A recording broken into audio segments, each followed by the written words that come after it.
करनी है। जय श्रीमन नारायण गुरुदेव जी। आपके चरणों में कोटि कोटि प्रणाम। जी जी। गुरुदेव मेरे 3 क्वेश्चन है। मैं ये पूछना चाहती हूँ, अगर कोई लड़की अपने आप से अपना चरित्र खराब करे तो उसको पाप तो वो लगेगा, अगर माता पिता ही उसका चरित्र खराब कर दे तो? माँ बाप अपनी बेटी का चरित्र खराब करें जी। तो माँ बाप कैसे खराब कर सकते हैं? हमारे साथ में ऐसा हुआ गुरुदेव। कैसे? क्योंकि पहले जब हमारा विवाह हुआ तो उस समय मैं 10-11 साल की थी। जब आपका ब्याह हुआ? हाँ, तो पर वो विवाह नहीं था, उन्हें बेचा गया था। आपको किसने बेचा? माता ने हमारी। आपकी माँ ने बेच दिया? किसको बेचा? जिनके साथ में विवाह किया उनसे पैसे लिए गए थे। तो वो कितनी उम्र का था? वो हमसे ज़्यादा उम्र के थे। कितने? ऐसे लगभग 19-20। वो 19 साल का था। जी। और आप उस समय कितने साल की थी? ऐसे ही 10-11 साल की जो पहला पीरियड होता है वो मेरी शादी के बाद ही आई। अच्छा, तो उस 20 साल के लड़के के साथ आपको बेच दिया? जी। फिर क्या हुआ? फिर क्या, फिर उस समय मुझे इतना ज्ञान नहीं था कि परिवार कैसे चलाए जाते हैं, घर गृहस्थी कैसे चलाई जाती है। ठीक है। फिर भी जैसे तैसे भी वो शराबी था, हर रोज मारता था, कूटता था। इतना भी है कि जहाँ तक कि आदमियों को भी घर पे लेके आता था, शराब पिलाता था, मीट बनाता था, मच्छी बनाता था, उन्हें खिलाता था। रात के 11 बजे 12 बजे यहाँ से जाना, और पूरा गाँव एक गंगवार का और एक सरदार पूरी रात घर पे रहेगा तो हर कोई उंगली तो मुझ पे ही उठाएगी ना। फिर कितने साल चला ये सब कुछ? 9 साल। फिर वहाँ पे एक बेटा हुआ, एक बेटी भी हुई। आपकी बेटी उस समय जब बेटा हुआ तब आपकी उम्र क्या थी? ऐसे लगभग 16-17 साल की थी। आप 16 साल की थी तब आपको बेटा हो गया? जी। ठीक है। फिर उसके बाद में वो मारने लगा, काटने लगा, शराब पी के कभी नाली में पड़ा रहता था, कभी गड्ढों में पड़ा रहता था, वहाँ से उठा के लेके आओ। फिर जब वो ज़्यादा ही परेशान करने लगा तो मम्मी पापा ने वहाँ से घर ले आए। फिर मैंने उनसे ये कहा कि मम्मी ऐसा करो कि अभी मेरी दूसरी शादी मत करवाओ, हो सके वो आ जाए मुझे दोबारा लेने, या फिर मैं कहीं काम करके खा लूँगी। तो बोला नहीं, तेरे साथ में बच्चा है, अगर बच्चा नहीं है, तेरे साथ में बच्चा नहीं होती तो कोई बात नहीं है, दुनिया तुझ पर ये कहेगी, अच्छी भी रहेगी तभी दुनिया तुझ पर उंगली उठाएगी। फिर उन्होंने मुझे दूसरा जगह करवाया। दूसरी शादी कर दी? जी। वहाँ से भी पैसे लिए गए। फिर बच्चा हमारे साथ में थे। फिर वो बोल रहे थे कि अगर तू, पहले तो कहने लगे थे ये कि हाँ बच्चों को भी सही समझूंगा, फिर बाद में हमारे बच्चों को मारने लगे, कूटने लगे। अब कहाँ हैं? अब क्या है? अब मैं वहाँ से दूसरी जगह हूँ। अब उसको भी छोड़ दिया? जी। अब कहाँ हैं? अब मैं अपने आप से बैठी हूँ। तो अब ब्याह नहीं किया? नहीं, अपने आप से दूसरी जगह बैठी हूँ।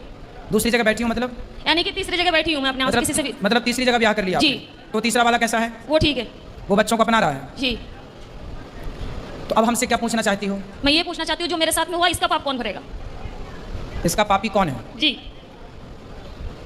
और दूसरी बात यह है कि जब हमारे बाबा को जब समय पूरा होने लगा था तो वो अस्पताल में एडमिट थे, तो उन्होंने मुझसे ये कहा था कि संगीता कोई भी तुझे तेरी माँ को रोटी नहीं देगी, तू ही देना। तो ठीक है, मैंने वो वचन दिया उन्हें कि ठीक मैं ही मम्मी को संभालूंगी। अब वो घर में इतनी दुखी करने लगी है कि हद से ज्यादा मेरे पूजा पाठ। कौन दुखी करने लगा? मम्मी। आपकी माँ? हाँ, मेरे पास में रहती है।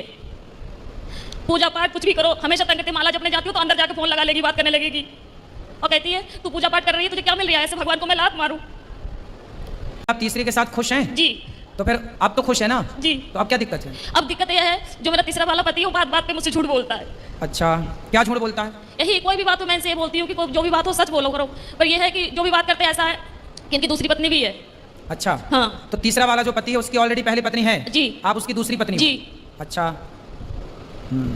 तो आपने ऐसे से क्यों ब्याह कर लिया जिसकी ऑलरेडी थी? उन्होंने मुझे कुछ बताया नहीं थे पहले। मतलब तीसरे वाले ने भी आपको धोखे में रखा? पहले बताया नहीं था कुछ भी। तो आप तो रखता है ना प्रेम से? हाँ, अब रखते हैं प्रेम से। अब आप ये पूछना चाहती हो कि ये पाप कौन किसके गले जाएगा ये पाप? जी जी, क्योंकि आपकी माँ। देखो, जब आप 11 साल की थी, 9 साल की 11-12 की, जब आप 11-12 साल की थी तब आपकी माँ ने आपका जबरदस्ती ब्याह कर दिया। जी।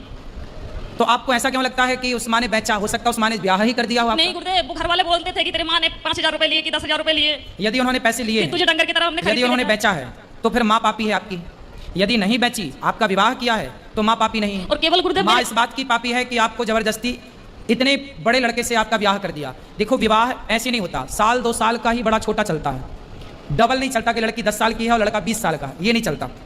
यदि कोई भी माँ बाप अपनी बेटी के लिए उससे डबल उम्र का लड़का चुनते हैं तो वो माँ बाप आपके भागीदार हैं, क्योंकि उस समय बच्ची तो निर्णय नहीं ले रही है, माता पिता डिसीजन ले रहे हैं। तो लड़की के लिए वर्ग ऐसा होना चाहिए, लड़की 10 साल, लड़की 20 साल की है तो लड़का 22 साल का हो, 25 साल का हो, बस, ज़्यादा उम्र वाला ना हो, ये न्याय है। यदि लड़की 20 साल की और तुम लड़का 40 साल का ले आओ तो ये तो बेटी के साथ अन्याय हुआ, और वो अन्याय का भागीदार कौन है? उसके माता पिता।